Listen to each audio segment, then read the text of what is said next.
información, le cuento que de acuerdo a la Asociación Civil Alto al Secuestro, este delito en nuestro país ha disminuido y también ha aumentado el número de detenidos por cometerlo. En nuestro país, cada día 6 personas son víctimas de secuestro. En lo que va de la administración del presidente Enrique Peña Nieto, se han registrado 9.972 secuestros. Sin embargo, gracias a la Estrategia Nacional en contra de este delito, se ha disminuido más del 30%. Para que se dé una idea, se presentó una disminución del mes de noviembre de 2016 con 182 secuestros a agosto de 2017 con 131.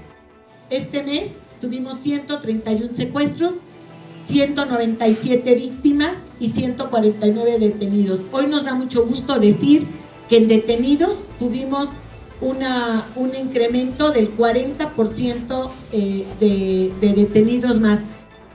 Los estados con mayor número de secuestros en el mes de agosto son el Estado de México con 27, Veracruz con 19, Tamaulipas con 12, Zacatecas con 10 y Tabasco junto con la Ciudad de México 9. Los estados con mayor número de víctimas son Chiapas con 37, Estado de México con 29 y Tamaulipas con 22. Con mayor número de detenidos son el Estado de México con 21, la Ciudad de México con 18 y Morelos, San Luis Potosí, Tamaulipas y Veracruz con 11.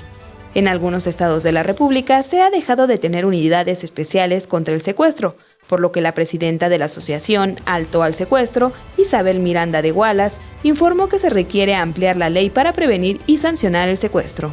Si encuentran una persona que directa o indirectamente esté relacionada con el delito de secuestro, lo deben de vincular a proceso, porque de otra manera le deben de imponer la prisión preventiva. En México estamos malentendiendo el debido proceso.